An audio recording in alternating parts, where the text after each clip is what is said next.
Just. Okay, done. Sorry about that. Yeah, a minute. Yep.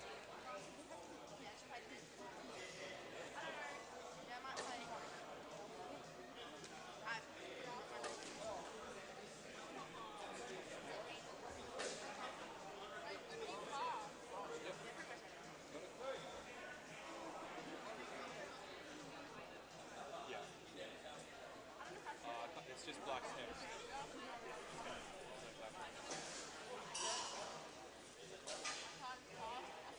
Yep, I've got. Yep.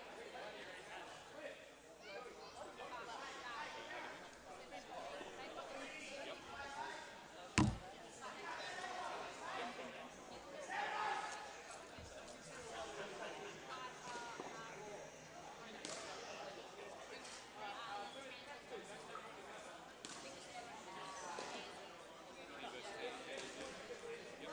Okay. Yep. Now he's gone over the top of that. Yeah, but they've gone behind. Okay.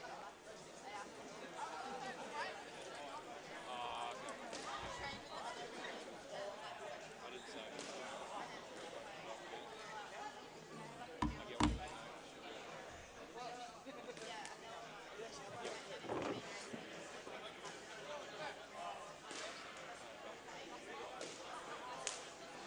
Yep, we're all good.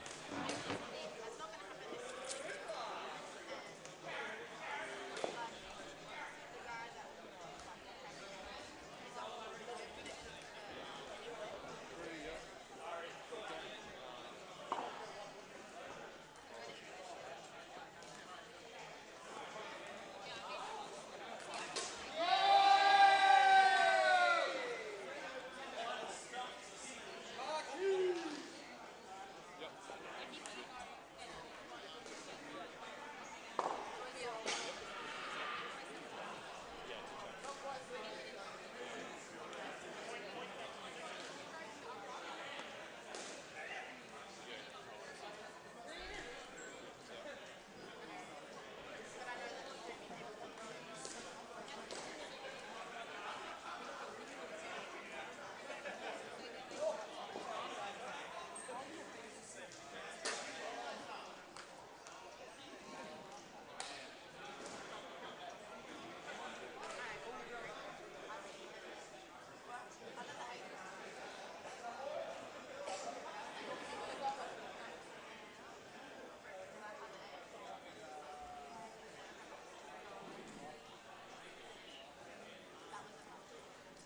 Hey. Yep. Steve, sorry. Steve, that's right. Sorry. These are the right things.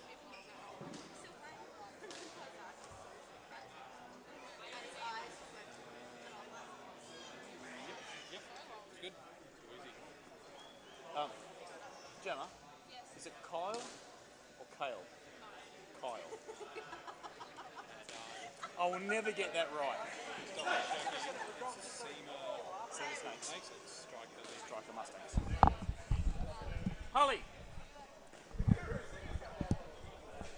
How long we got?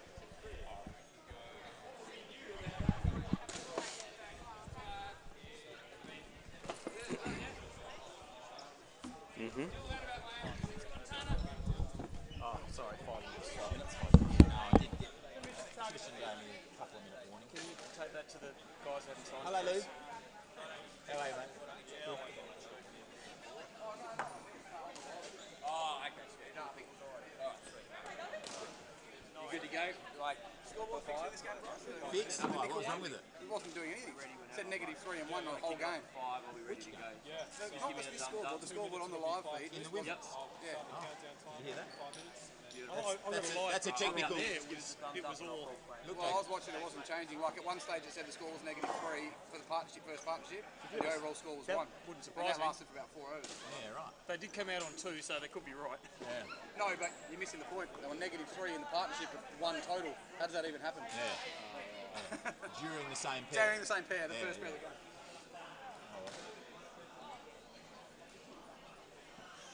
Hopefully that doesn't. What was he talking about? He's saying that the scoreboard on your Oh, yeah. your It was thing set up remotely and one of the things got changed. Yeah, okay. How does that work? Does it feed off that or not? No, we have to do it manually. We have to set up all the buttons to change the graphics. Okay. Somewhere along the line, it's got stuffed up and it got sent to the cloud from over east, so they build it over there and then we download it. And you're the one that has to manually add the So I'm scores? changing the camera, David's doing the scoring. Right, okay.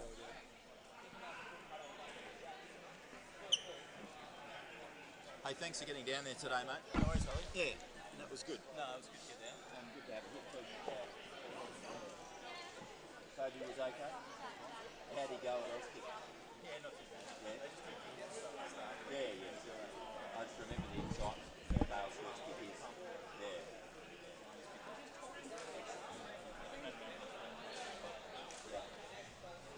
Well, it's like child minding, isn't it? But it's all good fun. So who's you guys are batting, eh? We're batting. And we got Ricey and Pitt. Open up on Toddy and Lynn. Myself and Hanks. And Justin. Pretty similar to 2 years ago when we did this same game here. Yeah. Good luck anyway, boys. Try and get through without injury. Commentating, I shouldn't get hurt. No, you get Oh, you meant you. Pinch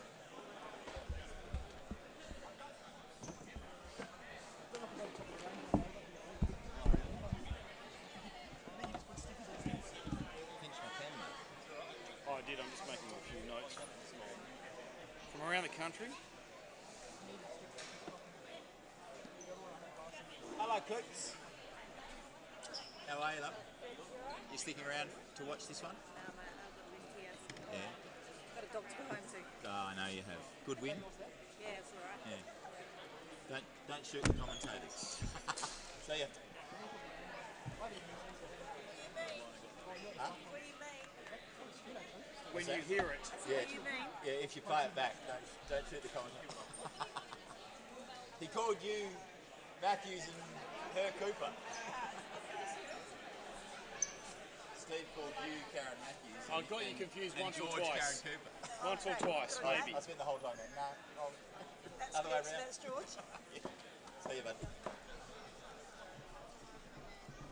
So Rice and Philippi.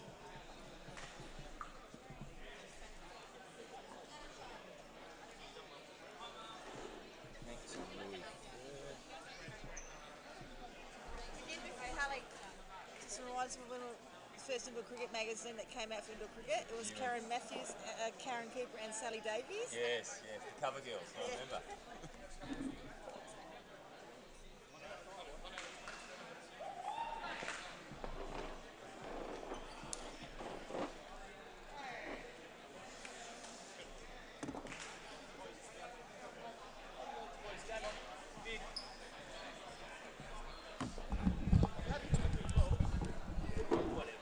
Who are you batting with, Toddy? I'm batting with Vinny. With Vinny. I think I'd remember him, wouldn't you?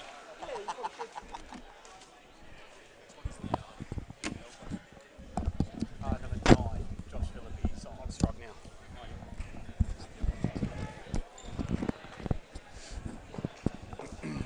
Ready when you are.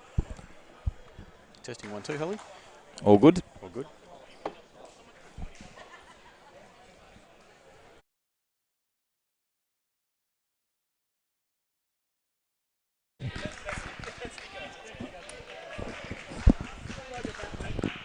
Got the squeaky voice on.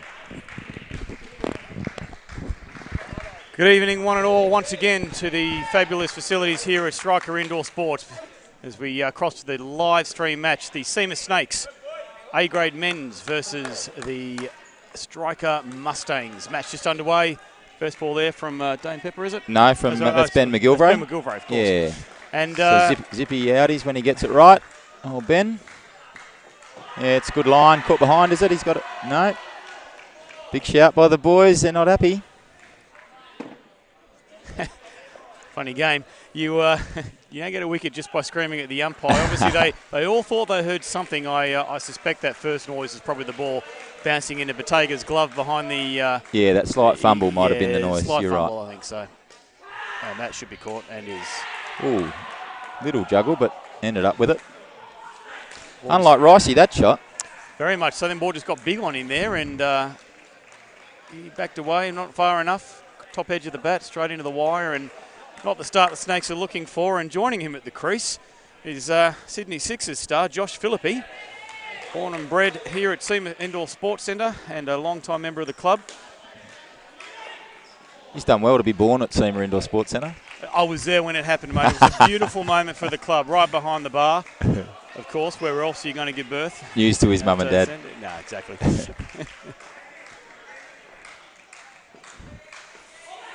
And another little edgy shot there from Batega, Batega, get my guys confused here, from Mike Rice here. Batega behind the stumps, of course.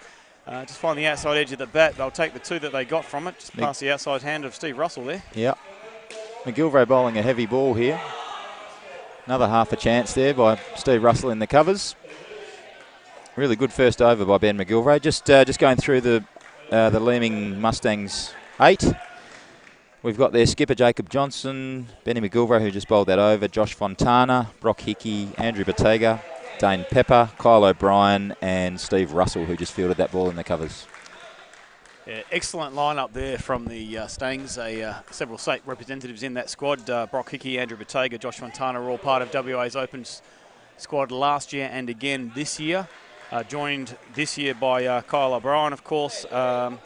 We've got Steve Russell playing 35, Jacob Johnson playing Open. So really the best of WA cricket on display here. Absolutely. Big leg side by Dane Pepper. You look at both of these sides and really they could pick a side out of 12 or 13 guys and be equally as strong. You know, they got obviously their best 8 on show right this minute, but their depth is so strong. The B grade game between these two sides will be really good.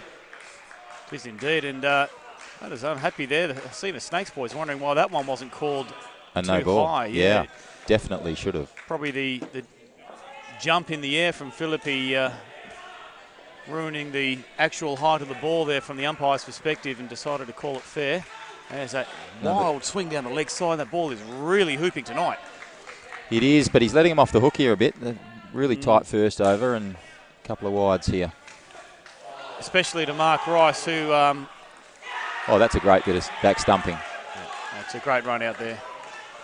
It's a good ping by Josh Fontana. Unnatural for a left-hander to be fielding in there and have to turn and throw at the top end, but a really good take by Ben McGilvray on the back stumps. Snakes on the back foot here. This is a star-studded lineup. These two, accolades speak for themselves. Mark Rice, multiple All-Australian player. Josh Philippi with a resume probably to outdo any player, certainly in the West Australian zone of the NICL. Signed to the Sydney Sixers earlier this season for 3 further years and is been heavily marketed as one of the future stars or current stars and future big players in the game. They'll be joined today by long-time SEMA great David Hankin. We have Aaron Todd, last year's MVP. Peter Lewis, last year's WA Open's captain. We've got Nick de Gries, probably the most captain, longest resume in the game with multiple World Cups and Australian appearances in the game. Justin Coetzee, two-time Player of the Series for Australia, medalist. And to round off the 8, we've got Vinny Sandhu behind the stumps, probably the sharpest keeper on the planet in this form of the game. So quite a formidable lineup, but backs against the wall here with just 5 runs from the first 2 overs as they bring Andy Batega on to bowl round the wicket to Josh Philippi. Another nice little noodle into the leg side by Josh. Hard guy to bowl to because you get it wide of off stump, he's going to bang it over cover's head, exactly. But you get it on his legs, and you know these pro cricketers, they don't miss those. No, they're very, very good off his legs, Josh. He's just going to make sure he doesn't feed the field here. There's a lovely shot from Mark Rice, what he's known for. Well kept off by Brock in the front half, but a terrific shot, as you say. Just needed a bit more depth on that one to get it safely to the net, but as he pointed out, all 7.5 feet of Brock Hickey able to stop that one. As Josh Philippi says, thank you very much. Wow. Narrowly misses out on the 7 there. You take the 4 though. Dane was half a chance of picking that up off the back and the side, but a terrific shot. Gee whiz, he was in the air when he played that. We saw one in the ladies' game earlier. It tends to die a little bit once it gets to the back net. No run that time. Same situation as previously, and they didn't take Josh on that time, Josh Fontana. See the Mustangs here persisting with the leg side trap. They're really going to target the toes of Mark Rice. So they get to punch the ball to the fielders there, and that's let that one absolute bomb from Andrew Bottega. Let that one slip a little bit. Wonder whether that was just the change up to sort of go full and wide, but just didn't get it right. Another good shot. Lovely, just punched it. Used the pace of the ball to put it in the back half of the court for 3 runs, and a fantastic recovery from these two after a very shaky first 2 overs there. Rocketed the score along to 17 without, we've got one more over to go, 17 with one more over to go, and they won't panic, these boys. That's one thing the Snakes are very good at, is not panicking when things don't go their way early in a partnership. You say that, and you're spot on, but they did look a bit more aggressive that over. You know, they sort of got caught on the crease a couple of times the first 2 overs, and they looked to come out of their shell a bit. A couple of shots to the back and side net. You know, they're going to take it on. They're not. Ricey and Josh are not going to die wondering, are they? No, they're not. I think they probably choose their bowlers to go after. And you've got to remember too that Andrew Bottega and Josh Phillippe grew up together at the same club. Andrew just moving over to striker a couple of years ago, so they know each other's games very well. And Josh probably knew he's a keeper to go after him, and he's a keeper. Let's not that. We've got Kyle O'Brien now to bowl the 4th over, and it's right through the defences of Mark Rice. He's having a bit of a mare here. Just skidded that one on, didn't he? He did. He's got a little bit of pace and skid, this young man. Yeah. Very good future prospects for this. And if you were going to ask about a shorter bloke who skids the ball on where he should be planning to bowl, he's going to want leg bail, and that's exactly where that was. Yep. Mark Rice just standing back a little, opening his stance. That's an easy 2.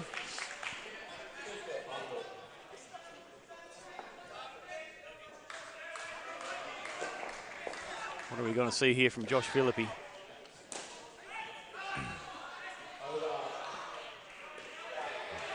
So lovely shot, just the one.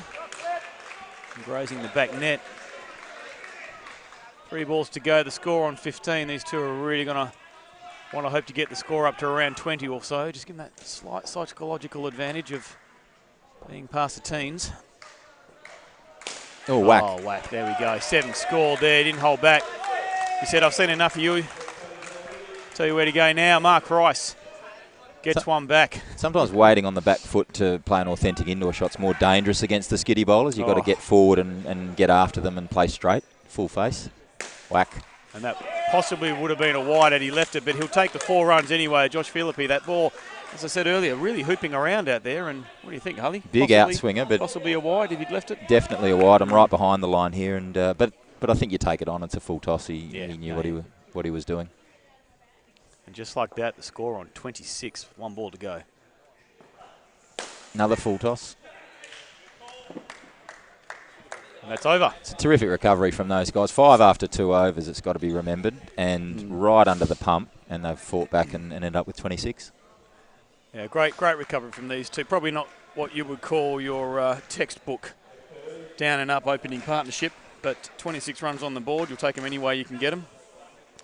Yeah, Mustangs, very good opening over from Ben McGilvray. Set the tone early, but a little loose bowling there. Even Kyle O'Brien at the end there. Saw some full tosses. We saw some balls that, going wide. We've seen an absolute Steve Harmison there from Andrew Bottega in the 3rd over there that would have gone to 3rd slip in outdoor. So you got to remember a bit of nerves maybe. Yeah, little, but you got to remember the first ball of the last over was bowled. It was. And at that point in time, they're 12. So 12 with 5 balls to go in the pair, and they scrounged 26. That's just match changing. That the momentum's all with the Snakes now. I think you'll find that the Stangs would be a little unhappy they let one get away from them there. They had a really good opportunity to put the brakes on the innings. Yeah. But the Snakes will be sitting back going, we've got 26. We'll take our time now, and let's not panic. And a nice shot there from Lewis. Yeah, it's Aaron Todd, I think. Toddy and Vin Sandhu. My bad. Yeah.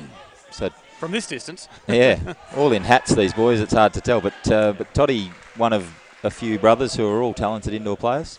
3, in fact. Mitch Todd and Cam Todd, all Australians. We see Vinny Sandhu get undone there. Let's chop that on. And McGilvray, another great delivery. Bowling very good line, nice tight line, and once again the partnership is on the back foot. He bowls a heavy ball, Ben, and I think that was just on to Vin just a fraction quick and chopped it onto the bottom of the stumps. Yeah, that's good field setting too.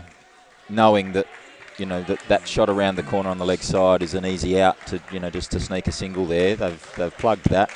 The risk is they don't have a point, but that's okay with this sort of bowling. Really good bowling by Ben. Sandu not panicking, just choosing his ball. The last ball was a bit of a panic. That one there was just a nice straightforward lock back down the pitch and no run. They have to do something here. Straight down the wicket, hit the stumps, so it's kind of a bit fortuitous. Could have been a fingertip onto the stumps and run out, but nobody touched it. If it had missed the stumps, you'd bank on Dame Pepper picking that one up and getting the run out, despite the dive, which Vinny Sandu does these days off about 3 steps. He's... that man's a human water slide. He is. There's funny, that ball there, and we talk about it a lot at our training sessions, there's 3 results to that ball. It's either a touch onto the stumps and it's run out -5. Yep.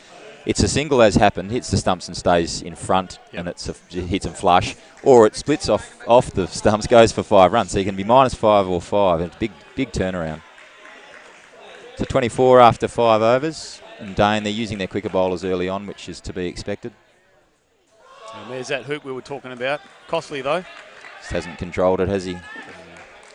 So the Mustangs plan very clear as day here. They're just swinging the ball into the legs. Got the leg side trap in place so they can't pinch singles. That's a loose ball that probably should have been put away by Sandu there. He's missed out on one that didn't swing back in. Might have just tried to hit that a bit hard, Vinny. He's, as you say, it was a wide half volley, really.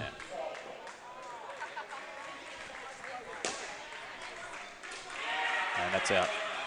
Toddy just not getting back in time. Bit straight from Vin. It's the thing is, as you said, their plan is obvious. They're bowling full and at the legs. Yep. They're making the snakes hit through them. And they're going to take that risk that, okay, if a couple of guys come off like Flip did in the first pair, then you live with that. Well, that's a great bit of fielding. And the dive saving Vinny Sandu on that occasion. We have a look at this on the Sportscast replay here. Oh, great camera angle too. Get the opposite angle there. Yeah. Hard to tell from there. See, that's great because that's what the umpire sees. That shows the viewer exactly how hard a decision that is. Very, very difficult to give that. Yeah. And there's an... Just snuck inside, I would say. That dive, as you say, that saved Vinny. He's out if he doesn't put that in.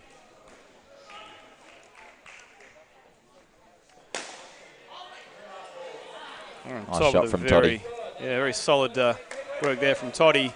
It's the leading scorer in the NICL last season, second highest overall in the country, believe it or not, runs per game. So is that net runs or just batting runs? No, that's net contribution. Was second. So averaging, I think it was in the realms of 23 runs a game off his own stick, which is no mean feat at any level. So he's going to need every one of those today.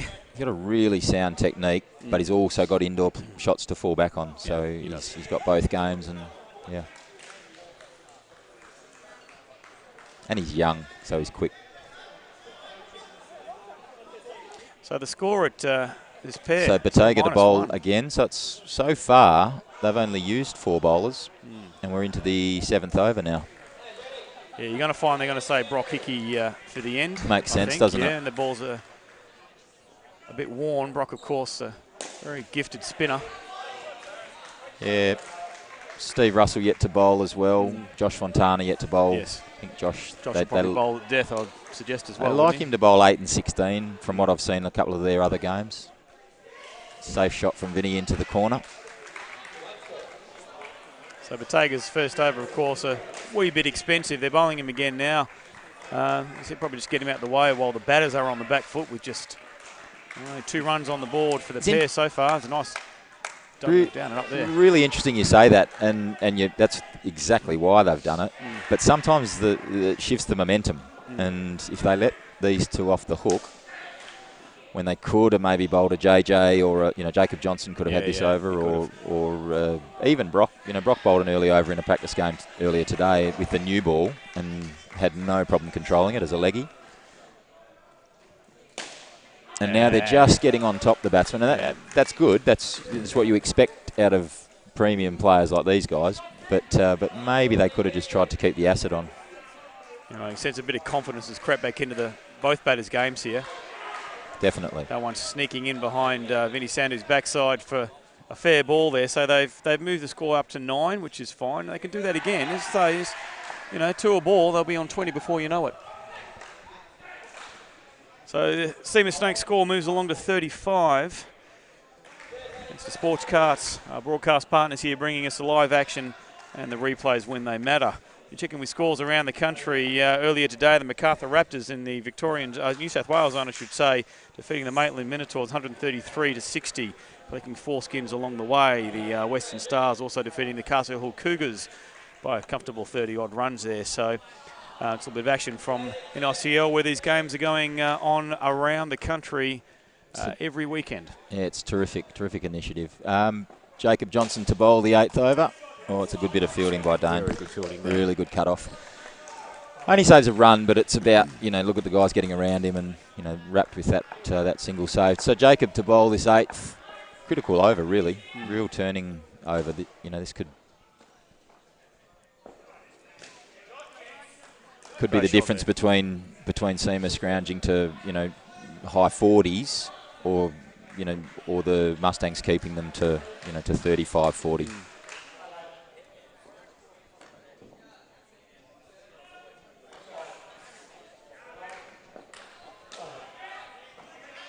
Good batting by Toddy. Nice and safe into that corner. Jacob would probably prefer to get that a bit straighter. Yeah. It's nice shape, got the outswinger going, but he probably wants to get that onto the hip with 2 guys on the leg side.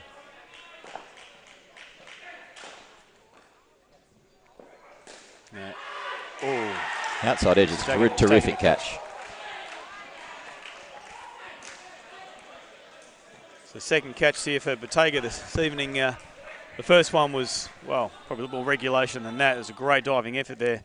Andrew Bottega earlier this year was awarded honours in the Premier League outdoor cricket and is named first grade keeper, all-star team. So great achievement for young Bottega on the cusp of a Warriors appearance, one would think, in the years to come. Sandhu there, misfield on the line from McGilvray and 3 runs to Vinny Sandhu. It's a good shot by Vin all the same. Hit through it. Yep. Yeah, Andrew Bottega, I think, made a first grade 100 this year for Mount Lawley, they were saying. He did. Yeah. He did indeed as a keeper, so yeah, done a great job there. It's great to see guys with that pedigree coming through this competition. Really good. Last ball of the pair here. Oh. Nearly would have had a dead camera if that was a few yards back this way. I'm sure the guys have tested their distance just perfectly now. So these two come out on 15. They won't be thrilled with it, but you need to remember the Seamer Snakes are known for their fielding, more so than their batting. They will be comfortable defending even 80-odd, possibly even 70-odd against this lot. That was a really good scrounge again. It was. It was tight and tough early, and to Leeming's credit, they're really keeping the pressure up. Yeah. But to come off with 40 after 8, I think Seamer would be pretty happy at the moment. They'll be very happy, and we have at the crease now Peter Lewis, as I mentioned, last year's State Opens captain, and this year going away with the 35 side, to be joined at the crease by the evergreen David Hankin.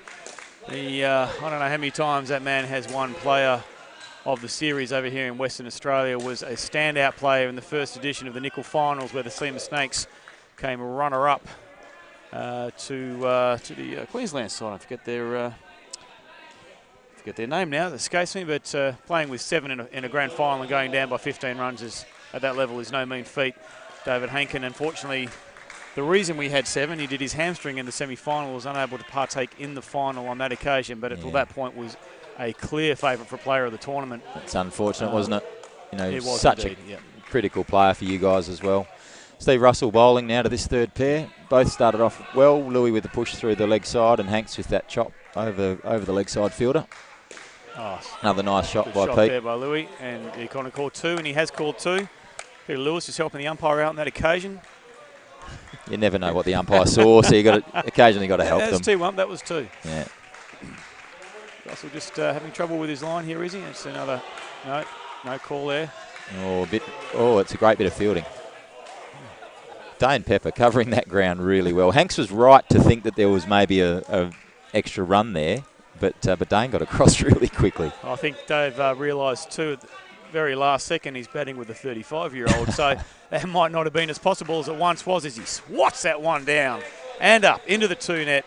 And it's a great opening over from these two. 10 runs from it. That's just what the Snakes needed to recover and take some of that pressure away. So they'll be very happy with themselves in their first over, Harley. Hank's not as rusty as he should be. It's 1 over in, Mark. Yeah. No. I think that the first over is always the hardest, though. If you can negotiate that, I think you're okay. This will be different, though. We've got Brock Hickey coming on, leg spinner, bowls mainly wrong uns. So you won't be able to just lean back and get it over cover's head. No.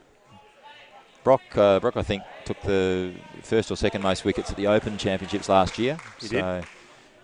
Really like watching him bowl. He gets it in good areas the whole time.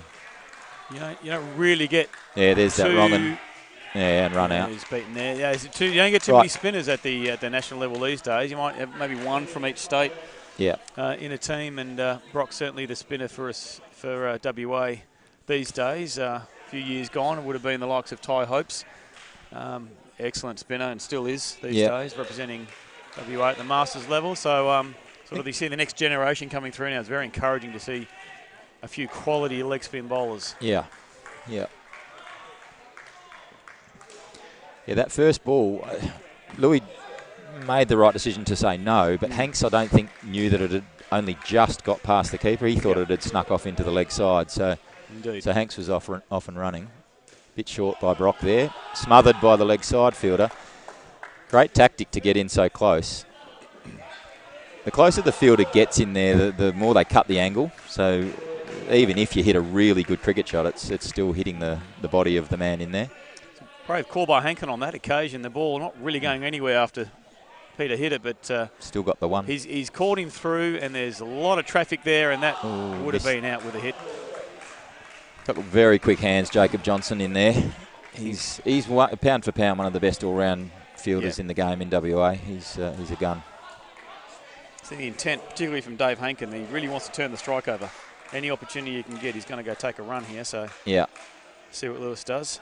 Wrong and again. Yep. And I think, that down to be honest, I think Brock predominantly bowls wrong, and it's very rare that he bowls the other one. But, it's still dangerous. You've still got to play it extremely well if he gets it in the right area. Yeah.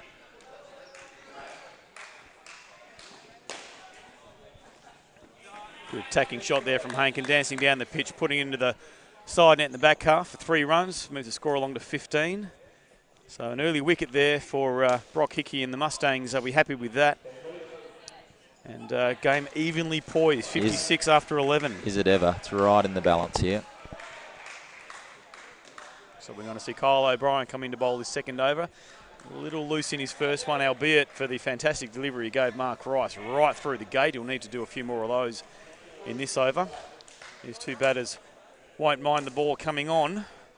If he doesn't have that line right, they'll just take the easy twos. So here we go. Third over for this pair. Kyle O'Brien to David Hankin.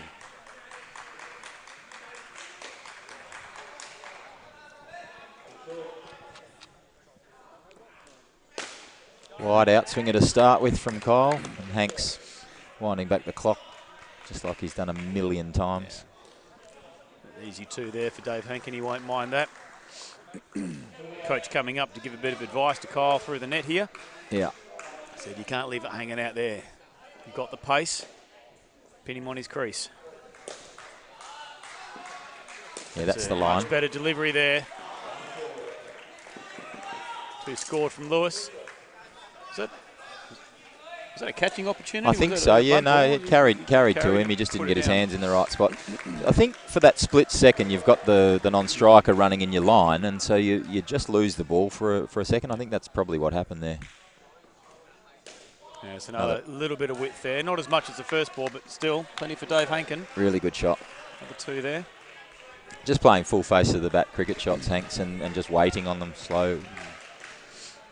So as you're watching at home, you are witnessing Probably the highest standard of indoor cricket you will see, certainly in Western Australia, if not anywhere in the country here. Don't let these up and down and up twos fool you. They are facing some very good bowling here and having to execute their shots with absolute precision. Pete, very happy with that. That was an authentic indoor cricket shot you could play. It's over pitch there on that occasion. Dave Hankin cashes in with a boundary in the corner. Safe shot, good result. The score starting to really run away here from the Mustangs. 27 with 1 ball to go in the 11th. Width again, and that's... wow. Oh, they get 3 there. yeah, unfortunate. That's just bad luck now. Just a rebound. They've got luck going against the Mustangs. Not sure if we're going to get a replay of this one, but you see the ball just come off the foot of the fielder on that occasion. It would have been a safe 2, ended up being an even safer 3. Yeah.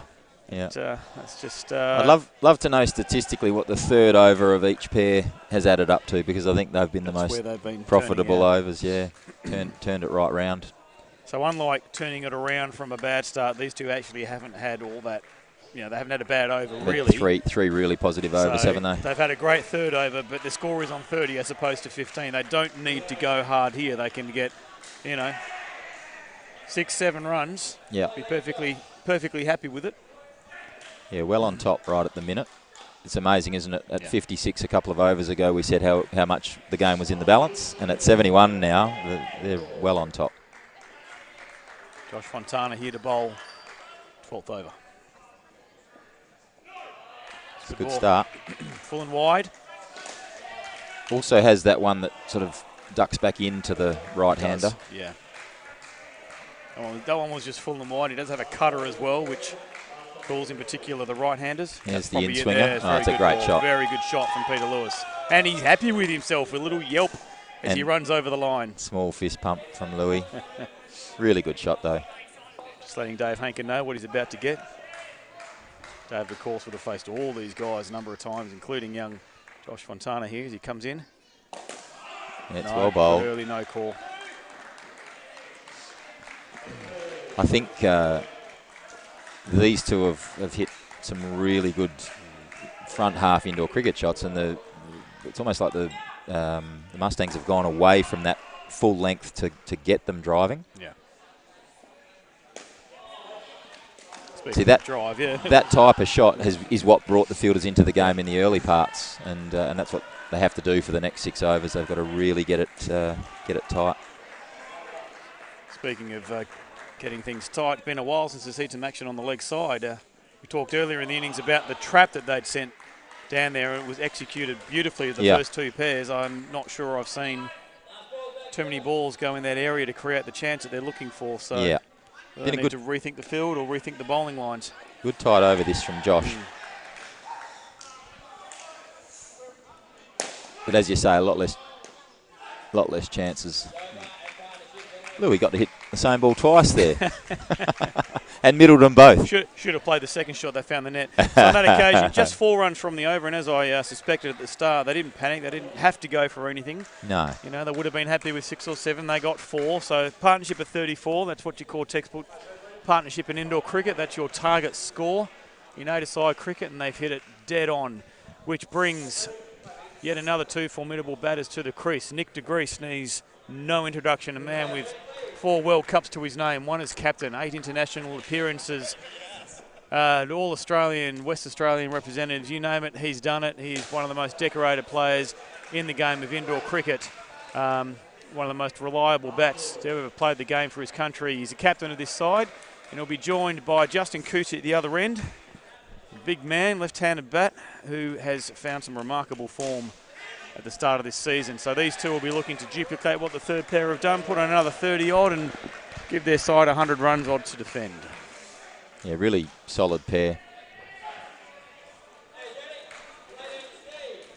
Steve Russell into bowl now.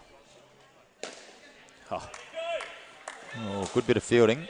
Probably had him if he hits there. Would have been an interesting replay. Nick with a wry smile when he gets to the back of the net.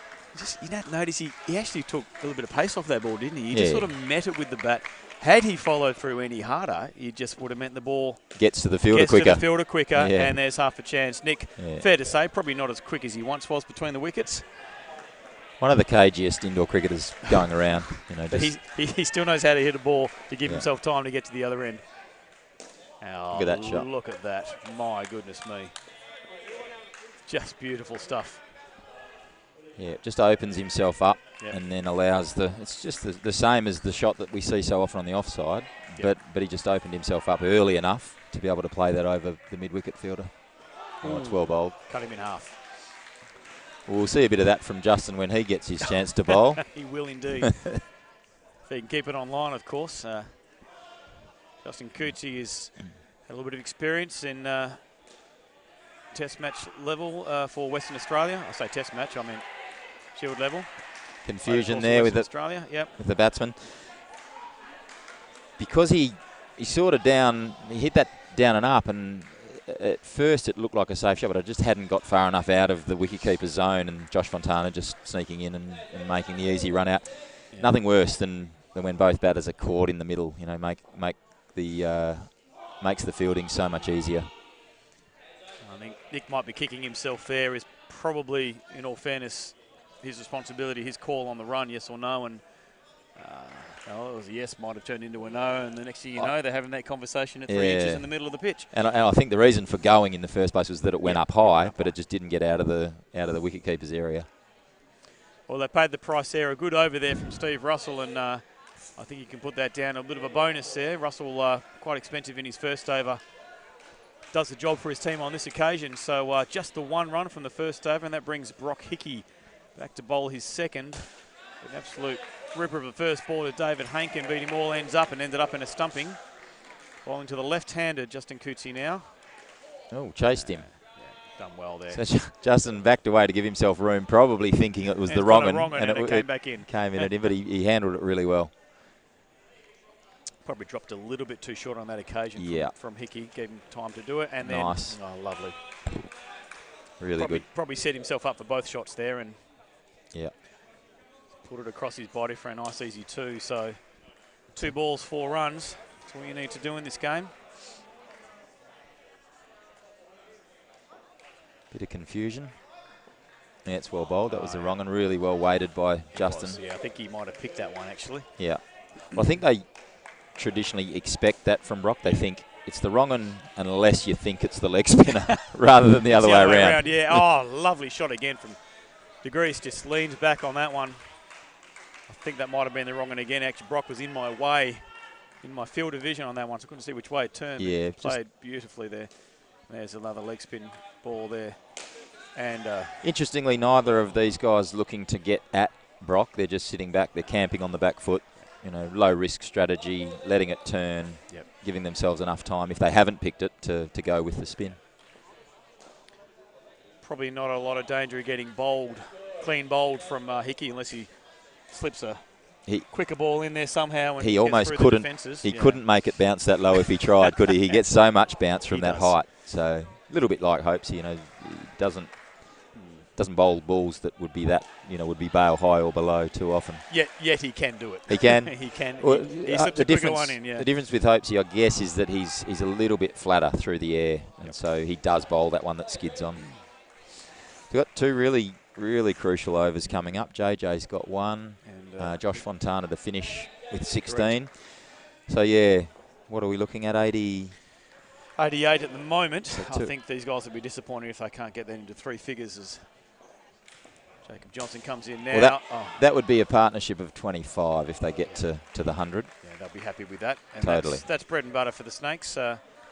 100 is par score against a quality opposition. Let's not take nothing away from the Mustangs here. But it'll take a lot of getting. It'll take some getting with this bowling attack, absolutely. David Hankin in particular, assuming he's not terribly rusty, probably the hardest man to get away in indoor cricket. He bowls more dot balls than he does scoring balls in indoor cricket. He's fantastic to watch, and they're going to have to get the job done off the other 7 bowlers. Oh, lovely shot. It's like watching a completely different batter. He's just waiting for it. He's just having the ball rebound off the bat. He's barely following through and finding the top wire. Lovely stuff to watch. Yeah, it's a real low-risk indoor cricket, isn't it?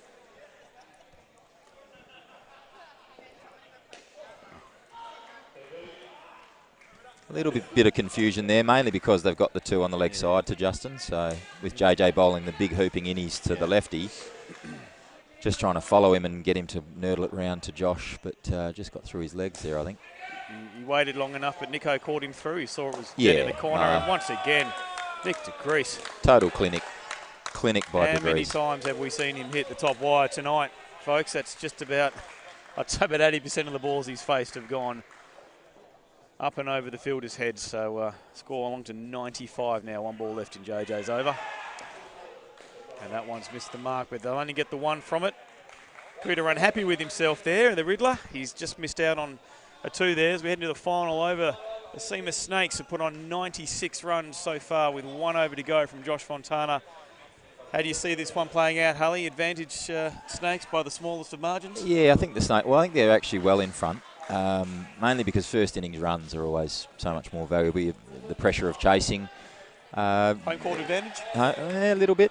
The ball sits, so hopefully for the guys that do have to face Hankin and the strong attack that that the Snakes have got, they've got that bit more time to adjust to to those big ragging off spinners that he bowls or off cutters. But just walking across in front of us, Toddy, terrific bowler. Pete Lewis, a good bowler. De Grease, Coetzee. Oh, they've got a run out here, which that changes things a little bit. He's slow to get back in his crease. We'll have a look at this on the replay and you get the benefit of the umpire's point of view on this one. Yeah, never a run. So here it comes. Yeah. Just 1 step out. Good early no call from Nick de Grease.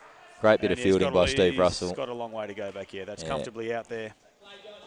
Great work there from Bottega behind the stumps to collect that one cleanly. And this could be a chance here. And Benny McGilvray just missing with the flick. Got across well. I don't think he had it all in his hand. Nah. I'd say that was probably fingertips and palm there. Yeah, correct. You'd expect him to get a lot closer with that normally. So missed opportunity there, but just didn't settle, did it, before he flicked it? Didn't get in. But he couldn't afford to resettle. He had to have a go. Yeah. So we talk about some of the bowlers in the Snakes lineup. You need to remember you've got a couple of guys there that are not known for their bowling. Josh Phillippe, of course, being one of those 2 players who's all bat. He can get a ball down the other end, but he's certainly not going to zip it around like we're seeing for the likes of some of these Mustangs bowlers. Benny Sandhu too, a fairly handy keeper in his own right and can bowl the ball, but they're probably the ones that the Mustangs will want to target. Yeah. And you're right, they're going to be key overs because there's 4 overs there between those 2. And, you can get a chunk of this 93 from those 4 overs. So what have we got? We've got a couple of balls left. 2 balls to go, and Fontana's over. He's bowling very well. Very terrific nice, over. tight lines into his legs. That one there is just over pitch, and he's put it beautifully in the 3 net there. It's an excellent shot by Justin. Just gave himself a slightest, tiniest bit of room there. Interesting to see here with Nick. He'd love to hit a boundary and get him to the 100. I'm putting a 20 on it right now. He's going to hit it for 2. Yeah. Oh, confusion again. Good call by Justin after the fumble, though. I think he just waited that split second to see the fumble. I couldn't even tell whether it was a 1 or a 2 there. Yeah, one, I think. Just a 1, didn't hit the net. No, it was a 2. No, it was a 2. Given a 2, so the score finishes on 98. Final pair putting on 23. They'll be happy with that, the boys. Couple of little communication errors along the way there, but really not too much for the Snakes to be worried about. The Mustangs getting on top early, particularly Mark Rice getting done a couple of times there. Josh Phillippe coming to the rescue with a very big 4th over to resurrect the early innings, or the innings early on for the Snakes. Then the Mustangs got on top of the second pair again and restricting them to 15 runs before a couple of veterans, Peter Lewis and Dave Hankin, did the damage in the 3rd pair. 34 runs, turning the game in the Snakes' favour before the ever-reliable Nick de Grease and Justin Coetzee closed it out with a safe but beautiful to watch 23 runs, particularly off the bat of Nick de Grease. Yeah, couldn't have summed it up any better. I think after the first pair recovered to get to 26, I think they're always odds on to get 100 or near enough. Yeah. And that a pair's always going to stumble, and a pair's always going to to get that sort of 30 to 40, and the rest balances itself out, doesn't it? They really didn't put a foot wrong, the Snakes, in their innings. They had a couple of tight overs at the start of the second pair where things looked like they could have gone gone awry, but no, they fought back well. They've done well, and look, credit to the Mustangs too. They, for periods of the game, were really quite well in control, particularly early on. That leg side trap was working for them. If it wasn't delivering wickets, it was certainly delivering dot balls. And there were even occasional communication errors between batters where they thought they might have had a run that did result in a run out. So they did that well for most of the innings, perhaps not all of it. Some excellent bowling, particularly from Josh Fontana at the end there. Both of his overs were wonderful to watch. I think restricted I think he only got about 4 or 5 runs in total off his 2 overs. Yeah. And that wasn't because of, a flood of wickets. He actually bowled a lot of dot balls. They just couldn't get him away, could they? And that's an area of Josh's game that he's just improved out of sight. He's always been a very, very good bat and a great fielder. But his bowling's now top level as well. It is. He's an all-round player, Josh Fontana. It looks like he'll be opening the batting with Andy Bottega here. So the usual drill for these two to open the batting for the Mustangs. Very attacking, particularly Bottega with the bat. Yep. Fontana, I think you'll find, will play much more of a Nick de Gris style innings and look for those down-ups for 2. Yeah, it's a thing that Wayne Fontana, the coach of the striker Mustangs, is focused on pretty heavily. Is that you play blokes who can hit the ball and play a lot of shots with somebody who's going to get them on strike a lot. So it's always an authentic indoor player like Josh. Always gets himself off strike, hardly ever gets on third ball or anything like that. With a guy like Bottega who can play a few shots and hit it through the the line and through the field. Hates to see guys that can hit it that well stuck at the non-strikers end and not getting their 12 balls in a partnership. Yeah. You've got to get your 25 bucks worth. Yeah, you do indeed. We're about to see Peter Lewis open up the bowling for the Snakes. It's another stock standard play from the Snakes to open with Louis. Some of you watching at home might be wondering, why is Josh Philippi not keeping? Yeah. And I can tell you that. Or maybe I won't tell you, and simply you just have to watch to see what Vinny Sandy can do behind those stumps to understand why. But, of course, he's got the next best position, which is receiver. And Josh has got an excellent pair of hands, as you've probably seen from his stints in the BBL. That one got away from Louis a bit. And did it ever. My, that was an Andy Bottega special. Gave one right back to him. Yeah. Just the other way around. That ball really hooping around. That is, of course, a Burley ball. Principal sponsors and ball sponsors of the NICL. I think you to Burley. And there's that shape that Peter Lewis is looking for. And he get away with one there, Holly. Yeah, I would have probably called that, but yeah, it was right on the line. Yeah, he's trying to get the that line. shape. The line belongs to the batsman, doesn't it? The line does belong to the batsman. So lucky on that one there, Lewis. He's looking for that left to right shape. Half a chance Good there. bit of Would have been fielding. close. Yeah, really good bit of work off his own bowling there. Possibly would have been home. I'd wager a bet. Yeah, he's pretty quick, Josh. Only a little guy, but he's he gets up and Those down. legs go, don't they? They do. This is what Peter Lewis lives for. Bowling to the right-hander, swinging it in. Andy Bottega will be looking to find that leg side shot to David Hankin. And they're attacking a shot we mentioned earlier. Even then, it was a bit full by Louis, but at least he's got him driving, which means that the run-out's still in play. It is. They're not hitting it up to the wire as we saw a lot of the back end of the seamer innings. It's well bowled again. Well, that side edge there, but found the net in any case. 2 scored, and that's a 10-run opening over from these two. So great start from Bottega and Fontana in chase of, well, we may as well call it 100 because that's basically what they need to win here. Yeah. That's the best of the game right there. 2 openers have come out. They're chasing 100, so it's a tough job. Louis bowled a good over, and they've just batted well. So the one thing the Snakes aren't going to want to do is make sure these two don't put on, 40, mid-40s odds. So no, if Mark they need Rice. to pull out the big guns, they will. And they're bringing one out right now. Mark Rice, all-Australian right arm around the wicket. Likes to zip it into the left hand. You'll find this one swinging back into the legs of Josh Fontana if he gets it right. And he's sent that one down leg side. A little bit leg side-ish, yeah. Great take by Vinny Sandy, and that's what I was referring to earlier. Oh, best hands. One of the best leg side takes in the game and really does send the ball back up the other end. Yeah. With some venom. But the Snakes just letting these boys off the hook here with some easy runs. Good bit of work by Justin. Just didn't get enough purchase, did he? Yeah, he didn't. Yeah, Rice, he's quite deceptive. He skids the ball on. He's quicker than he looks. Ambles in. Looks pretty carefree, but he really does zip it in. And we've seen him knock people over just that aren't quite in position. Don't expect that's going to happen with a couple of blokes like this who have seen and faced a lot of him. But he is going to make them work. What you mean about keeping the run out alive? He's absolutely walloped that one, Andy Bottega. I could almost feel the breeze come off his bat on that swing. And it's come down once again. Bowler fielding his own, and that's another wide delivery from Rice. He's really not got good control here.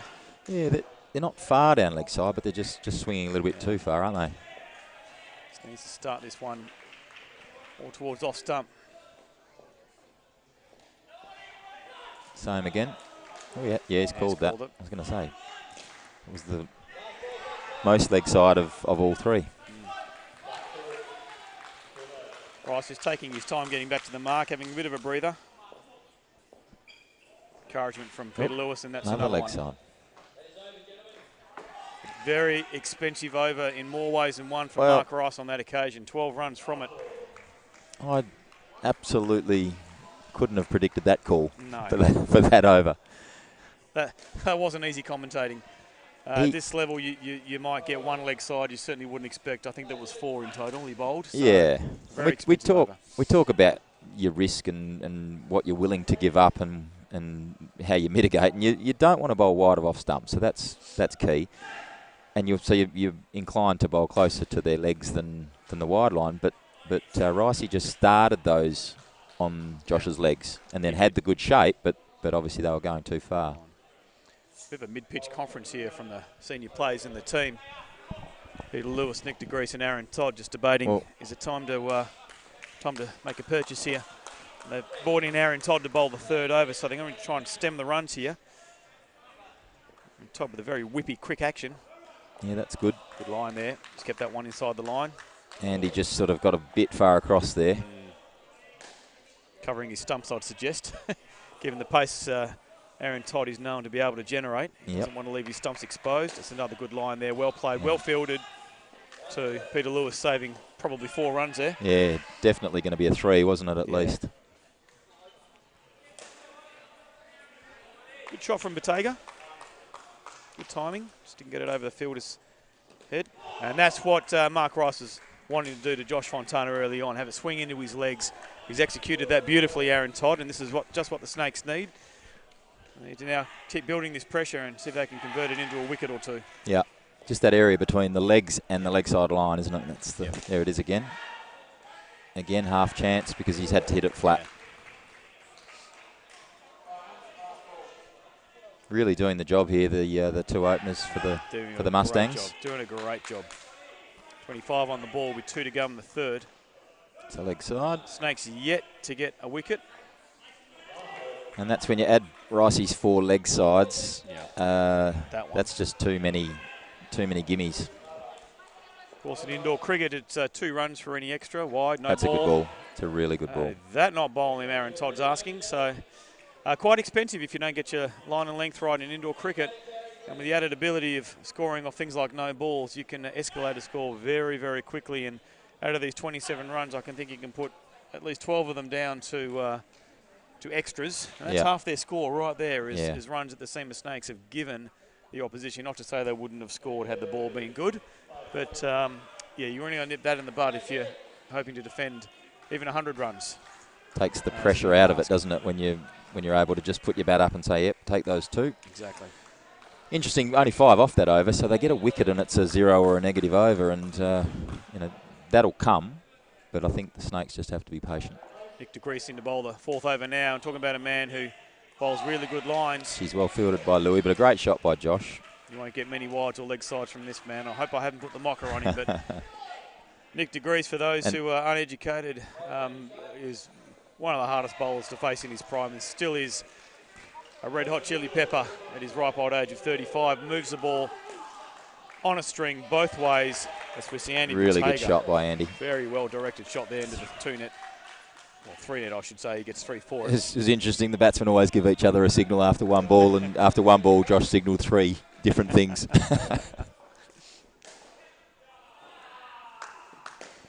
Great shot. Just a bit full. Was. DeGrease unhappy with himself. As soon as he let go of that ball, almost you could hear the shriek of desperation as he realised he's over-pitched there, giving the batsman 2 easy runs. The score on 33, and the Mustangs, as they close the end of their first pair, are Getting to the 1/3 mark. Is a half a chance, is it? No. Might have been into the ground. I think it was. 3 scored again, though, so... Flip wasn't interested back here, was he? He just wanted to keep it off the back net. Really positive batting, though. Hitting through the line if they can't get it down and up. Beginning. Yeah, well played. Very well played. Last ball now, the score on 38, and I think the first pair from the Mustangs here have done a fantastic job for their team. Snakes hoping to finish with a wicket. Oh, they're going to run. Yeah. They're going to get 5 for it. Weren't going to run, I don't think. They were happy to not, because I think they were banking 38 and saying, yep, that'll do us. Yep. But then when the fumble came, off they went. And that's a fantastic opening partnership from these two batters, Andy Bottega and Joshua Fontana, 20 and 23 respectively, for a partnership of 43 runs. And that is edging towards the halfway mark of what they need to win this game. Sorry, and, Steve. No. I'm just saying they are definitely in the driver's seat now, and the Snakes might have to juggle their bowling lineup to stem the flow of runs here or burn this pair for next to nothing to be back in the game. Yep. Yeah, you can't bat any better than that. That's beautiful. That's a really good opening partnership, and again, low risk. Both hit the ball hard, but they didn't take any chances. Ran well between the wickets. So Peter Lewis on now to bowl his second over, hoping to get the length a bit better than his first. And once again, we see another leg side from the Snakes, probably narrowly, but yeah, just 2 wasn't runs, it? There was nothing 2 in runs that. All the same. Yeah. Certainly not how you want to start the second pair. So we've got Kyle O'Brien batting Steve with Steve Russell. Yeah. Yeah, good call. Good area from Pete Lewis. Not a great deal you can do with that other than opening yourself up and working it to the onside, but you're not all Nick degrees, are you? No, certainly not. Jacob Johnson's another one who plays that shot really well.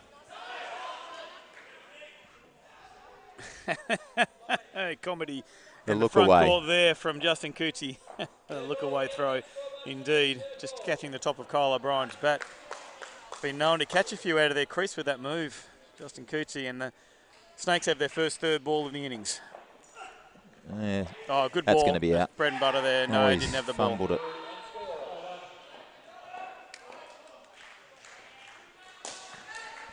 Very uncharacteristic fumble there from Josh Philippi behind the stumps. It's one of those line ball ones. Did he have it when he broke the stumps? It's so hard for the umpire to tell. We saw a bit of a replay there, but it's really hard to see. Probably one you'd expect Nick DeGrease to hit, to be fair. An excellent 3rd ball as well, where you bowl it right at the hip.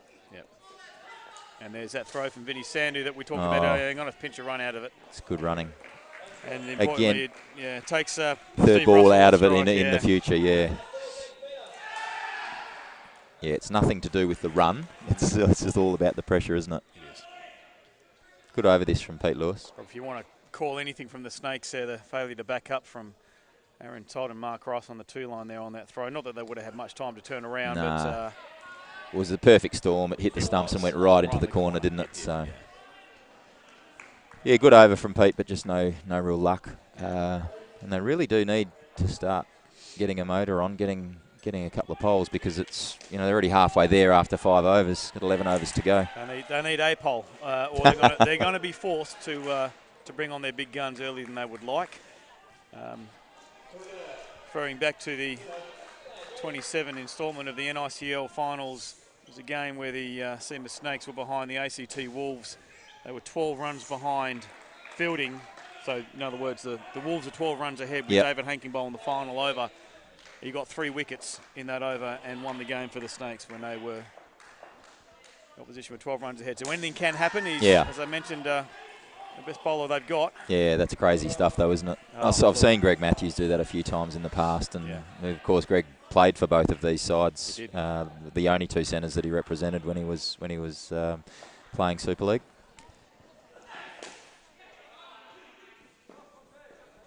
So Nick DeGrease bowling out here. But early. those were the days, Steve, when there was no third ball rule. So people could just sit on you if they wanted. So whereas nowadays you've got to run or score every third ball, as we know. But he was doing it. He was running through people even when they were not trying to run. He was just bowling them out. It's a great shot. Well fielded there from Justin Coetzee, just missing on the throw on that occasion. Probably would have been safe anyway. Kyle O'Brien, very quick between the wickets. A large percentage of the guys on the court in both sides are playing rep indoor cricket this year, They are. and they're showing the benefit of hitting lots of cricket balls. There's some really good batting going on. Kyle just struggling with the straight one, just blocking it back down the pitch. We've seen him do it a few times already, whereas in the first pair you saw particularly the likes of Andrew Bottega playing through the line of that ball. That's and that well bowled. one has gone right through the gate on this occasion, and the Snakes pick up a very much needed wicket. And we see on the replay, thanks to Sportscast, this one going right through the defences of Kyle O'Brien. Instant replay there. Oh, off his legs actually. Off beg your his leg, pardon. off his Just back leg, was it? leg, yeah. Yeah. Just And missing the line of that one. And you referred to it, the ball before. He's been sort of pushing those straight back down the wicket. He probably thought to himself, I've got to work that onto the leg side or else I'm going to get stuck on third ball again. So that opens up the bowled. It does. Oh, and he's nearly done it again. Yeah, it's really good bowling. My goodness. Nick DeGree showing his experience there, finding the weakness of the batter, and they've got a little bit of momentum now, a little bit of an upper hand on these two, and they will want to capitalise and see if they can burn a couple more wickets from this next over. And it looks like Josh Philippi is going to get one of his 2 overs out the way now. It was a bit of Chinese water torture, that. It was just, bowl it back in at the hip, bowl it back in at the hip, see what he's going to do, and eventually something was going to give. Yeah. I'm interested to see how Josh bowls. Look, the man is a contracted cricketer and has played at the very highest level. I'm sure he's rolled his arm over more than a few times. He'll be all about place, not pace. I like as they say. And look, if you target the right area in indoor cricket, that's too wide. That, you might just find yourself generating a wicket or two. Yeah. That one well and truly too wide. Short and wide, and that's bread and butter for Steve Russell. That's into the sweet spot, isn't it, for most indoor players? And it's again, too short, yeah, easy 2 runs. He really needs to pitch it up. I mean, again, you risk having them hit you back this end, but you don't want them to hit it over the cover fielder's head. Unfortunately, you can't leave too short. Josh's bowling. That's great fielding there from DeGrease. Oh, that's a great bit of work there. Vinny Sandhu with a diving softball pitch back to the top stumps. And have a look at this on the Sportscast replay. Terrific bit of work. Great fielding first from Nick DeGrease to tap that ball down. Vinny Sandhu scrapes that one back, and yes, that certainly does look like he's short of his ground. I'll go as far as to say Vin Sandhu is probably the only person in the game in WA who could have pulled that off as a keeper, just inventing that, really. He's an acrobat. He is ridiculous. Interesting bowling from Josh Philippi. He was bowling short. They'll be super disappointed to get out to that because it wasn't a great ball, but just unfortunately Steve hit it right at the fielder. Must have hit Nick square in the chest, I think, and rebounded. I think he got his hand.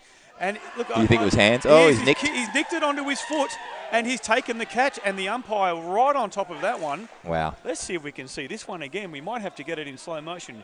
Thanks to our broadcast partners at Sportscast here. Bottom edge. Off the kneecap, was it, or the foot?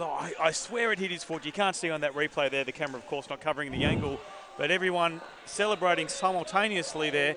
And I was about to say, unusual bowling technique from Josh Philippi here. That's better. He's putting it short and wide and somehow generating mistakes from the batsman. That on one occasion, an easy 2 there. I think Kyle O'Brien. Kyle will be disappointed with nicking that one, really. Very disappointed. I mean, 2 for -2 from the bowler they're trying to hide. So, a great result there from the Snakes. That is the turnaround they're looking for. They have managed to burn this pair at least for 3 overs. There is 1 over to go. The question here, we'll debate mid-pitch as to see who's going to bowl it. I suspect it might be Vinny Sandhu. It is. To bowl the 8th over here and hoping to keep the lid on things. He's hit a purple patch, hasn't he? Why not? Couple of key wickets in that over in the field to help Josh's bowling. So, why not bowl him now? By viewers at home, I will have to ask your patience if we watch this over from Vinny Sandhu. The man has a pause before a delivery that outdoes the longest run-up in outdoor cricket. Count to 10, and then it comes. Here we go. Vinny Sandhu. 7, Could hear a 8, pin drop. 9, 10. And that one will be a very interesting replay to see there. Great work by Josh Philippi. Kyle O'Brien there just sending that one back down the other end of the pitch. Steve Russell very quick to get his bat back in. Hard to see from that angle. Can forgive the umpire for not giving that one out. But, oh my, that was close. Really quick bit of fielding. Better length there and great fielding. Great fielding now. Going to have Nick DeGrease again.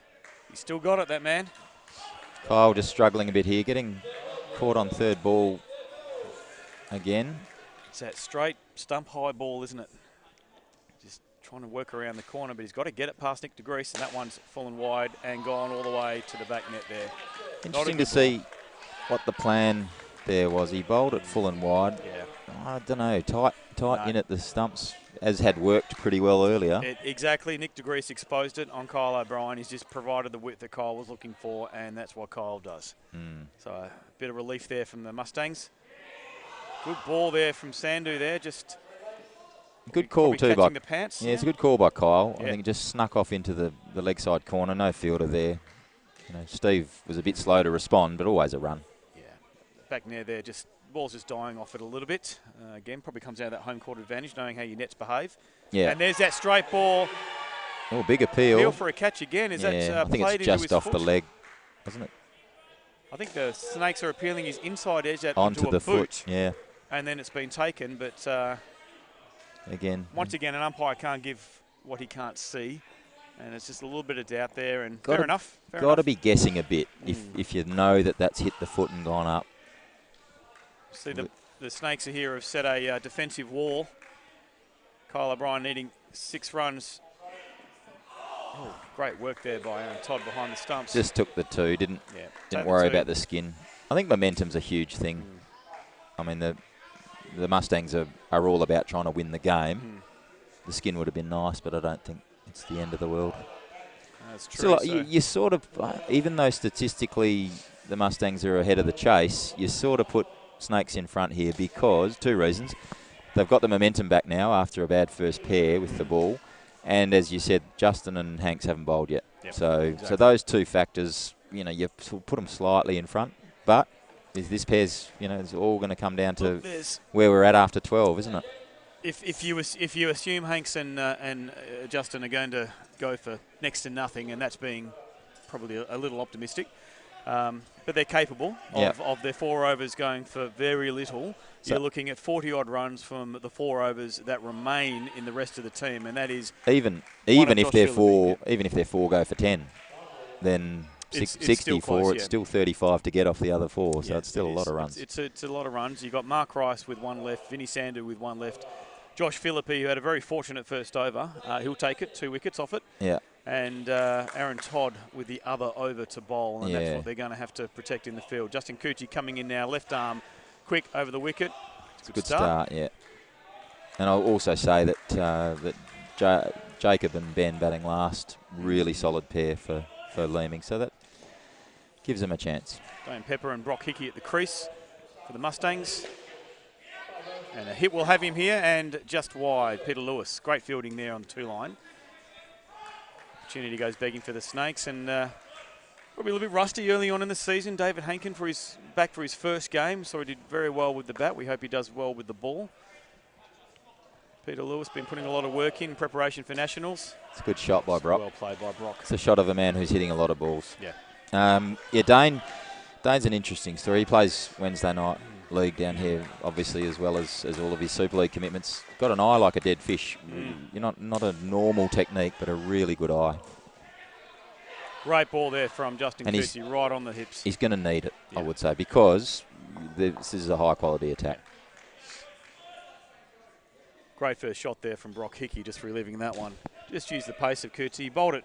It's a good ball, full and wide. Just leant on it, didn't he? Yep, that's all he needs to do. He's a big, tall lad with big reach, and that's a great piece of keeping from Vinny Sandhu down the leg side. It's a really good take. The field is appealing there. I wonder if we can get a quick replay of this one. Seemed to almost change feet, Brock, like he switched feet. Here we go. Let's have a See, look he here. switched feet, He has switched, but he's kept it behind. Well, it's hard to say, isn't it? There was a little lift there, but after the stumps were broken, so if anything, Vinny Sandu too quick on the stumping opportunity. I think it's fair to say that was not out. It's been said around the place that he's too quick. Nice shot by Brock. Great flick there from Peter Lewis. Yeah, they'd be really happy with that. No outs to Justin. Yep. 7 off the over. They'd be really happy. They'd be happy. Indeed. Good over. He bowled some serious outswing to the lefty. Yeah, super take by Vinny, and that answers your question as to why Josh Phillip is on the back stumps. Mark Rice coming in to bowl his second over now, and he'll be hoping to get his line an awful lot better than he did in the first over, where we saw 4 of them go leg side to the left-hander, mind you. Got 2 righties on strike now, so this is made for Mark Rice. But he will have to bowl a nice tight line. Any width at all, Brock Hickey's just going to thank you very much for the 2 runs. There's the first one. Ooh, another half a run-out chance. Again, we're back to getting them hitting it flat, creating some opportunities. Yep. Let's hope Ricey can get these online to the lefty. True, I said 2 righties, didn't I? Forgot. He'll be fine. He'll adjust. 2 on the leg side here, and if he gets that shape, it's going to be really hard to face. There it is. Perfect. Oh, he's called that. Yeah, that's a bit harsh. Anyway. He certainly got that ball to move. Very late swing there, and unlucky. Yeah, I thought from right behind here, I thought it was either going to hit him or stay inside the line, but it just ducked in late, didn't it? You can see Dane standing on the leg side line, though, so the umpire's probably going to be convinced, and that's gone for 3. Lovely shot.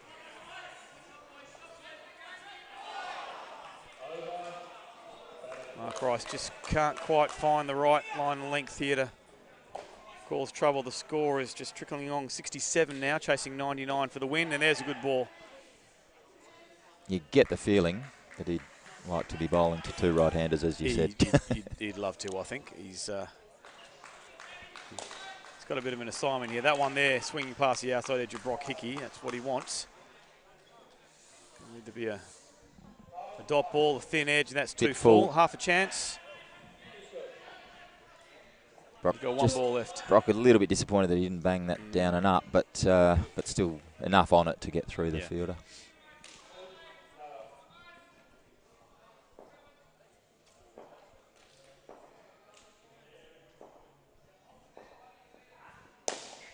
Yeah, good shot by Dane.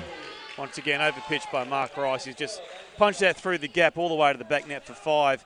And this seesawing encounter has once again probably just tipped ever so slightly in favour of the Mustangs. The home side here, chasing 98 for the win, find themselves on 74 with 6 overs to go. And you do need to bear in mind that 3 of those overs are going to be bowled by between David Hankin and Justin Coots. And we see David Hankin coming on now. They finally blinked and put him on. They finally blinked, exactly. Thinking we can't afford to have this score creep any closer to 98. We need a negative over here. I think it's indoor cricket comes down to tiny moments, and 5 off that last ball is a big turnaround. You know, that's 30 to win. Yep. Now it's 25. It's a big difference. So what we're about to see here from Dave Hankin, we hope, if he's not too rusty, is a combination of extremely fast cutters past the outside edge of Dane Pepper and the occasional zippy slider that goes in. And that first one there was quick, right at the body. Bit short from Hanks, and again, we'll forgive him for being a bit rusty. He's taken 1 there. Brock here with the task of keeping David Hankin out, hoping not to get cut in half in the process. Interesting. Good ball, that one. Yeah, he just pushed that through. Don't know that he even rolled his fingers on that one. No, I don't think he did either. And he saw the gap. Brock Hickey standing very much on the stumps. He's opening up that leg side passageway for Dave to sneak a ball in. Yeah. And he's targeted that one again beautifully on the legs. It's very quick stuff here from David Hankin. Tough to hit that. And once again, the Snakes have got their 3rd ball opportunity. Hopefully this time they can pull it off. Hankin will be looking for Brock to paddle it to Nick de Grease. He went the outswinger. He's put it wide. It's a good shot by Brock. Yeah, unhappy with himself there. Missed opportunity from David Hankin to at least cause some discomfort. Yeah, I think the off cutter into the hip would have created a bit of confusion with the running. So Well, they had to run, so it would have been, yeah. That might have been the go-to. It's well bowled again, but Yeah, good well batting played. by Dane. Yeah. Shaping up to be a great finish here, Steve. 20 runs required from 5 and a bit overs. So Mustangs with the upper hand. Yeah, I think that's fair enough not to run there. Hit it okay, but, why risk it? Well, they'd weathered the storm, really, hadn't they? They have. Yeah. The better part of the job's been done there. They could probably get there in 1s and 2s. They don't need to panic. They don't need to run off every ball. Yeah. What they want to do is try and get the score just edging along piece by piece. There's always, in any game of indoor, there's always creative pressure on one team or the other. The fielding team has to create wickets, or the batting team has to create some back net hitting if they're a bit behind the run rate. So, as you say, in this situation, 1s and 2s will get them there easily. So the Snakes are the ones with that pressure to find a wicket somehow. That little purple patch where Vinny took the catch off his foot and the softball run out. That they need something like that to spark them and get them back in it again. Oh, dare I say they might need 2 or 3 of that. Well, they've got the bowlers to generate those opportunities, but someone's got to step up in the field. Dane and Brock batting really well here. Yeah. Good fielding there from Lewis. Great fielding. Probably the right call, third ball, because they chose not to take that run last over. Yep. They're on third ball here again. So expect a full wide one from Aaron Todd. There it is. Spot on. Straight and back run to the out. fielder, and that's out. Yeah. There we go. Much needed wicket for the Snakes. We can have a look at that one on the Sportscast replay here. Pretty routine run out here is just full and wide. Best ball to bowl. He's hit it straight back to the bowl. A little flick to Josh Phillippe. Dane Pepper not even breaking a sweat trying to run that one through. So a much needed wicket for the Snakes. He sort of lost his shape a bit there, Dane. He was better off just punching that over the offside, but he went straight. He was looking to hit it hard, and he went straight, and Toddy just cleaned it up beautifully. Good shot by Brock. Shot. You can't just walk across in front of the batsman like that. Yeah, no. I know it wasn't malicious or anything, but it's not going to be given run out if he blocks him like that. Exactly. So unintentional, but a cheeky smile from Mark Rice there. And there's that full and wide one see, again. Dane, like I say, Dane's just lost his shape. He's sort of suddenly starting to hit it back here. He seems to be getting quite low in his stance too on that shot. Like as he's I almost said, he has crouching down. He has a homespun technique, but just an eye like a dead fish. He can see it so early. He's got to stick with his shape. There's a wide from Aaron Todd. Yeah, we're not happy with it, but I think it is just a leg side. Yeah, you can't afford those. We've got the wicket. Now, there's a bit of momentum there, but they don't want to throw away too many runs here. did we see you applaud then when they got that wicket? Was that a little hand clap? Oh, Sure chance. what you're referring to, and there's that one again that can be 5 or -5 or nothing. And they get there nothing. It is a nothing. Perfect dot ball. Yep. Comes the final ball of the pair. Aaron Todd, the pair's on 24. The Snakes are going to pick up the skin here, you would think. That's a lovely ball from Aaron Todd. And that will leave 21 runs for the final pair. Jacob Johnson and Ben McGilvray will have to hit to win this game. They will be facing David Hainkin, Josh Phillippe, Vinny Sandhu and Justin Coetzee. I think you'll find Justin might open up here. There's a ridiculous chance here that Seamer will get 3 skins and Leeming will win the game. There is a chance it happens. It could be a 4-3 result, which really speaking, it's been an even game of indoor cricket, so it wouldn't be a bad result for either side. But I think if Leeming get up and get the 100, they'll be disappointed if they only get the 1 skin. You're quite right there, Mark. It is going to be Justin Coetzee to open up too. So Jacob Johnson is a very good all-round player, as we were saying earlier. He's not afraid to go for the back net too, if it's there to be hit. But the Snakes are really going to be hoping for an early wicket here from Cooter. And that's a good start. A little nod of approval there from Jacob Johnson as he acknowledges, yep, you got me. Good ball. Dot ball though. Yeah. Dot ball. Really good start by Justin. Great area. And the leg cutter. He's bowled him both of his jaffers. He's bowled him the big inducker and the big leg cutter. Now we've got a third ball here situation. Jacob Johnson missing out on the first two. He's going to have to make contact here because you'd expect Vinny Sandu, who quietly has snuck on a second glove. Well played. Yep. Expected the full one, and he played it nicely into the net for two. Just backed his technique, didn't he? Didn't play a rash shot. Didn't think, oh, well, I've got to wind up here. He just played a good old authentic style shot and got himself home. When you're as good a player as he is, you just back the process. You'll be right. Yeah, that's right through the gate. Wow, Ben McGilvray unhappy with himself. Look at that look of anguish on his face. He knows he's been a bit late on that one, as we see on the Sportscast replay here. Just gave himself room, which wasn't the ball to do that. Yeah, he's backed away a bit. Yeah. Most players would do similar, like allowing themselves a bit of room to get it over the offside, but that was too tight to off stump. Beaten for pace there, do you think? Yeah, or, yeah, 100%. I'll put that one down to inexperience. It's a wide, not calling it.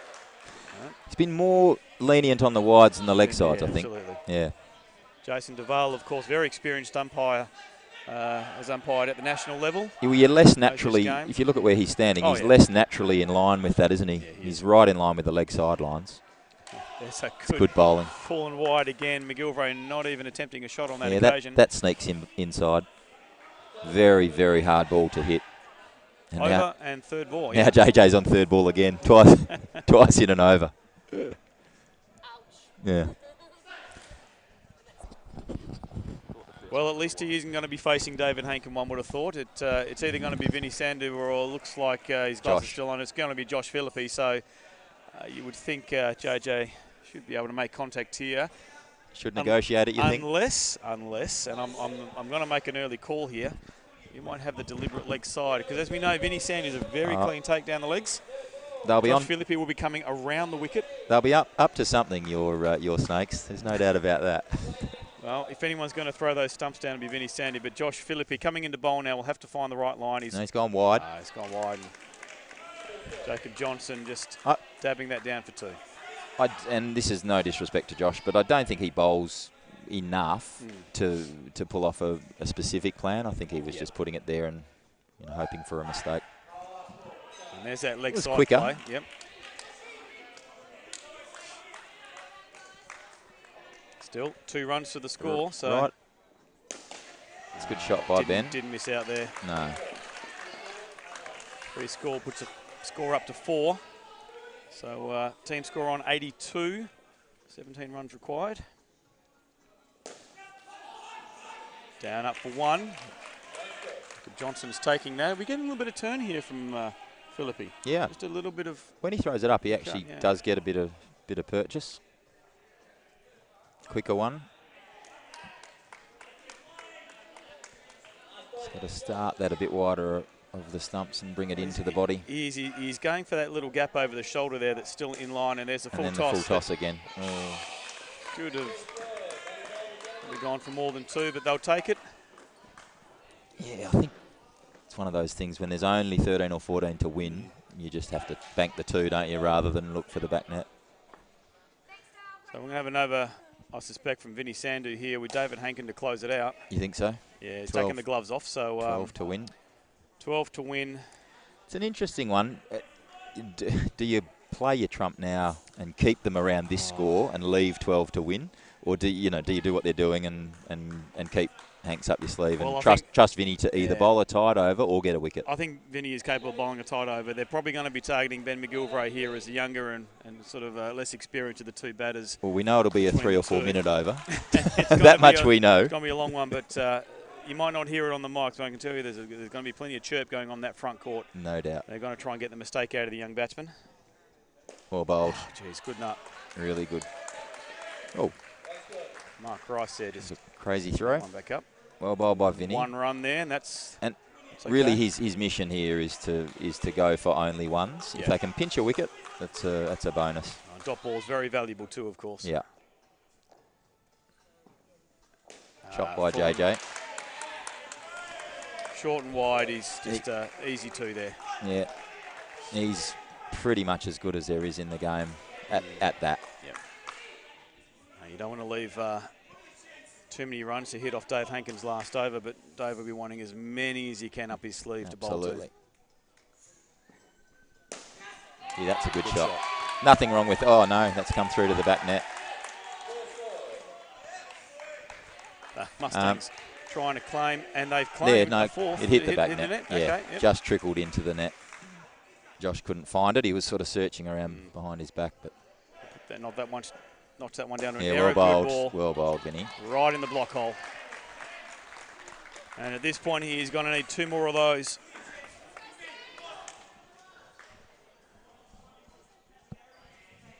The interesting thing is that, you know, Hanks, as rusty as he is, has been in this situation before when he's had to bowl a neg or a 0 over to win a game. They'll be working for a couple of third ball situations. So it's well played from Jacob it's Johnson. certainly not out of his repertoire, is it?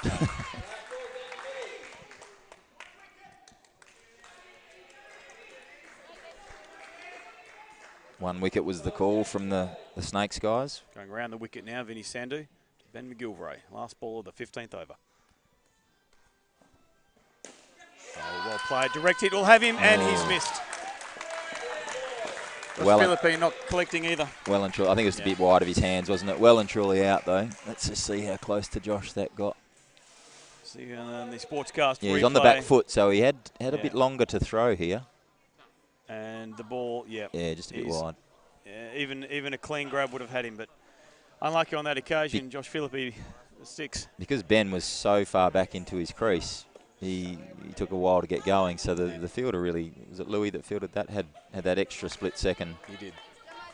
So here's the equation, folks. The Mustangs are on 97. They need 2 runs from this final over from David Hankin to win the game. You might think that's a foregone conclusion, but with this man, anything can happen. As my co-commentator Mark Hullett was saying, David Hankin, one of the hardest men to get away, and it will be Ben McGilvray on strike to face him. I would suggest he probably wouldn't have faced a great deal of David Hankin in his career. He wouldn't have. It's been a great game of indoor cricket. Yeah. Let's just say that. It's been some really high skill level on show, and it deserves a finish like this. So It does. Really interesting to see how this over plays out. Good to have a great ad for Nickel coming from WA. Oh, it's a great ad for indoor cricket, and if you want to know more, head to playcricket.com.au for your local centre. David Hankin in now. Oh, that's hit him. No run, JJ. Good call. Would have been a risky run. Very good call. That ball looking like it was heading down leg side. It must have just cut across held and its found line. Held its line nicely. David Hankin clearly targeting the legs of Ben McGilvray Flicked here. him behind the knee, yeah.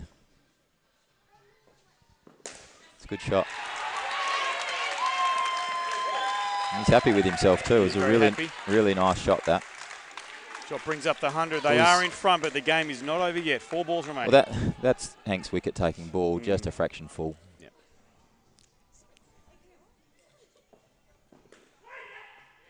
Wait, yep, was the call.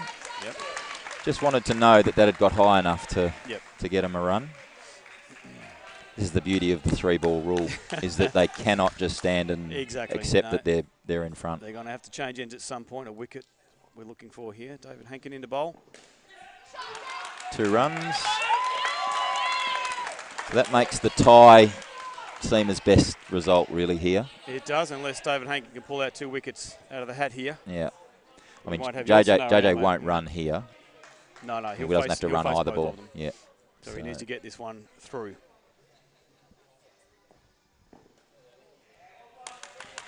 So the tie is the only other result. And they've pinched the skin, have they? 25 to 23 if he doesn't get out this ball. For the moment, if he doesn't get out, yeah. You'll have to put this one on the stumps now because JJ won't do anything else. Yeah, it's good cricket. And that, ladies and gentlemen, is over and game. The Mustangs from Striker Leeming have overcome the Seamer Snakes 105. That last ball was caught leg side to 98 runs. Thrilling chase by the Mustangs. Mark, how did you see it? Yeah, really, really good, high-quality game of indoor cricket. It just showed then at the end that once a side gets in front, it's pretty hard to to peg them back. Hanks was really on a hiding to nothing there once they got certainly 5 in front. Yeah. But no, it's terrific batting from both sides. But I think they were under the pump. You know, constantly the fielders were keeping both sides under pressure. And I think it's a really good advertisement for the sport in this state and for the National Indoor Cricket League in general. Yeah, and another good sign for the health of indoor cricket in WA to see such a high-quality game. A lot of young, up-and-coming players, particularly in the Mustangs side there, that a couple of years ago were probably playing under-19s. They've worked their way up. They've been led beautifully by state coach Wayne Fontana, who is talking to them still post-game to celebrate a great win. It's probably been a while since the Mustangs have beaten this very strong seamer lineup. And Peter Lewis talking to a team on pitch at the moment too, having a chat, just trying to understand what went wrong. Harley, I'd probably be as bold to suggest the bowling wasn't as good as it could have been tonight. We saw a lot of leg sides, very uncharacteristic from the Snakes. And as we said earlier, those 2 runs here and there is probably the difference. In this case, going down by 7 runs. Yeah, you're spot on, Steve. I think what it is that the modern indoor cricketer flirts with the leg side line a lot more than we used to. So they're constantly trying to jam it in at the hip to knee area. Yeah. And the result of that is that you're going to give up a few leg sides. And the umpire today, Jason, was red hot on leg sides, but he was correct. I don't think he made a wrong leg side call. Yeah. And the guys continually flirted with that area. I think the left-handers brought them undone a little bit. I'd like to know how many of those leg sides were to left-hand batsmen. It's quite a lot. Yeah, quite a few, particularly we alluded to Mark Rice's first over there. A little expensive down that leg side. They're going to be unhappy with themselves. You can see them coming off the pitch now. Some of them heads down, very despondent. It's early in the season, though. There's a lot of games left. They won't be too phased. They'll bounce back, and I'm sure we'll be set for another thrilling match later on in the season between these two. And that's what I think. These 2 sides have got a great rivalry now, and I think it's great for the comp that the striker Leeming guys have shown that they can actually knock these guys off and have that, develop that bit of a history with them. Absolutely. So, ladies and gentlemen, that then brings us to the close of your coverage for this NICL live stream match between the Seamer Snakes and the Striker Mustangs. Striker Mustangs victorious in both games this afternoon. The ladies victorious by a comfortable 50-odd runs. The men's in a thriller, 105 to 98 runs. Thanks to Sportscaster, broadcaster Burley, the official sports sponsor of the NICL League. We also like to thank Coca-Cola League sponsors for the WA zone. Porto's Chicken. I forgot to mention Porto's Chicken. There was some spicy bowling in that innings today from both sides. And of course the Salt Property Group, who are the major sponsor of the Striker Leeming Mustangs. So thank you to all our sponsors. Thank you to all of you for joining us for this evening's matches. We look forward to your coverage on the next live stream game. Head to playcricket.com.au or the Indoor Cricket Facebook page for further information and more live stream games across the country. Thank you for your patronage. Thank you for watching. Thank you for tuning in. Thank you for listening. Thank you, Mark Hullett, for your work. Yeah, it's good on you, Steve. It's been great fun. I'm Steve Howell, signing off from Indoor Sports WA at Striker Indoor Sports in Western Australia. Thank you very much. Good night. Good night.